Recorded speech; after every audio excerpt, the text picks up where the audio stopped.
The wind swept across the barren plains as the sun dipped low behind the mountains, painting the sky in shades of orange and gold, and behind the weathered wooden water tower, a young woman clutched her skirts, trembling as if the dry earth beneath her feet might give way. She was a mail-order bride, sent across the country to marry a man she had never met, promised safety and a future, yet instead she had been met with cruelty, harsh words, and the kind of fear that settled deep into her bones. So she had run, leaving behind the life others tried to force upon her, hiding now in the long shadow of the tower as her heart pounded like a drum. Dust swirled around her boots, her hair tangled from the wind, her eyes scanning the horizon as if expecting danger to come riding after her, and for a moment she believed she had truly escaped no one, that men with power and hunger always found ways to claim what they thought belonged to them, until the sound of steady hooves broke the silence. She pressed her back to the wood, praying she would not be seen. Yet the rider came closer, a tall figure on a chestnut horse, his broad shoulders squared, his hat pulled low, his belt heavy with a silver buckle that caught the sun, and when he dismounted, his boots striking the ground with a confidence that spoke of a man who had faced storms and bullets. He stopped just a few feet away, his sharp eyes searching the air as though he could sense the fear hiding behind the tower. "You don't need to hide," he said softly, his voice carrying the weight of both command and kindness, and when she peeked out, her cheeks flushed with shame and relief. He met her gaze with something she had not seen in a long time: respect. She hesitated, whispering that she had nowhere to go,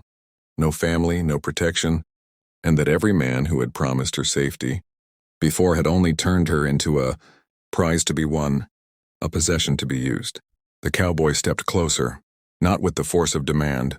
but with the patience of someone who knew broken things take time to mend, and he said the words that made her knees weaken. "No man will hurt you again." His promise was not empty, not a charm meant to lure, but spoken with a fire that told of scars in his own past. Battles he had fought, not just for himself but for others who could not raise a voice. She looked at him, trying to measure if such men could truly exist,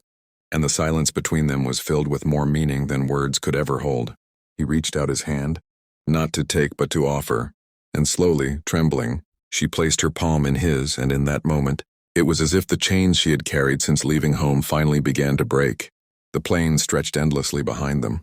but in his presence the vast emptiness no longer felt so lonely. Together they walked toward his horse, and he told her of the ranch he owned not far from here. A place where women were not treated as cattle but as partners, where children laughed freely, without fear of fists or harsh tongues, where the land was hard but honest, and where a heart could rest without dread of being broken again. She listened, tears stinging her eyes, as she realized she had not been running away from her fate, but perhaps running toward this very moment, toward the man who would not see her as a burden, but as someone worth fighting for. The water tower, once her hiding place, now stood behind her like a monument to the past she was leaving, and as the cowboy helped her onto his horse, steadying her with a hand at her back, she felt for the first time the stirrings of courage, the idea that her story was not ending in fear, but beginning in hope. And as they rode off into the sunset, the promise of safety lingering in the golden light, her heart whispered that maybe, just maybe, she had finally found a home not in a place, but in a man's vow to protect and cherish her. Friends, if this story touched your heart, if you believe in second chances, in love that protects rather than destroys, in the power of hope even in the darkest moments, then I invite you to stay with us, because more stories of strength, courage, and unexpected love are waiting here. So don't forget to like, share, and most importantly, subscribe to the channel so you never miss another tale that might just speak to your soul. The trail stretched before them in the fading light, each hoofbeat a rhythm of escape and promise, and though her hands trembled as she clung to the cowboy's strong frame, her heart began to steady with every mile they put between her and the life she had fled. He spoke little, yet when he did, his words carried weight, telling her of the land he worked, the men he hired, and how no woman under his roof would ever know fear or chains again. She listened, her chest tightening as she dared to believe that such a place could exist, a sanctuary carved out of the wilderness, built not on greed but on respect. At last the silhouette of his ranch came into view, wooden fences rising proud against the horizon, cattle grazing lazily in the distance, and the faint glow of lanterns spilling from the windows of a sturdy homestead. Her breath caught as they approached, and she whispered that she was afraid of bringing trouble with her, afraid that the men who once tried to own her would come searching. He turned in the saddle, his eyes steady, his voice a low oath as he said, "Let them come. They'll find me standing between them and you."